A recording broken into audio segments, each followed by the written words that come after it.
Hi, welcome to We Play Golf.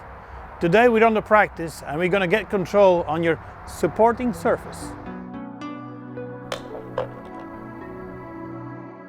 When you're making your golf swing, you got your feet at shoulder width, and as your feet are apart like this, you're in a rectangle as you support on the ground. So you can move to the right, you can move to the left, and as long as your both feet are on the ground, you have the same support, so you have more balance. So from the moment you start turning towards your target, it's going to be a big change, because as your right foot is rolling onto the toe, you're no longer in a rectangle, but you're in a triangle. So to keep your balance in that triangle, you need to know what will happen with your knees and then the hips and then your shoulders.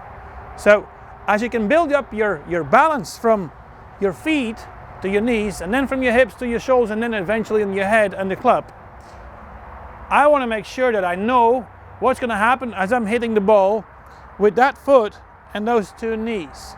So when you control it, you might try to feel that the right knee comes into the left knee and the left knee is going backwards to give you more support to stay central.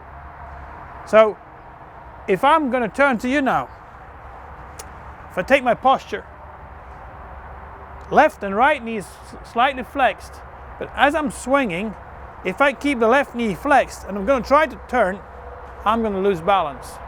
So somewhere you'll need to find that the left leg will give a little bit more room for the right leg to turn around and eventually finish at 90 degrees to your target. So once you know that your support on the ground is changing from a rectangle to a triangle, you should know that the center of your body, center of mass, should be inside the triangle.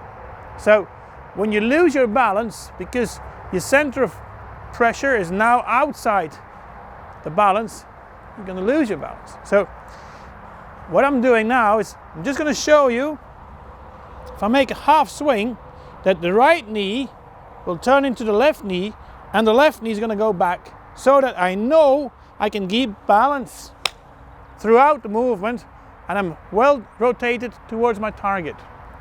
So if you practice next time on your balance, you should know that you come from a rectangle to a triangle in your finish. And as you do so, you should have the center of your body inside the triangle. If you lose the balance, you're going to have a lot of missed hits.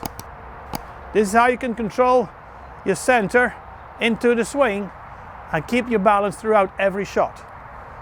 This is how we play golf, and this is how you're going to turn to a perfect finish. So as we're making a swing, you got your feet apart at about shoulder width. So the rectangle goes good. So when you're making your golf swing, you got your feet at shoulder width, and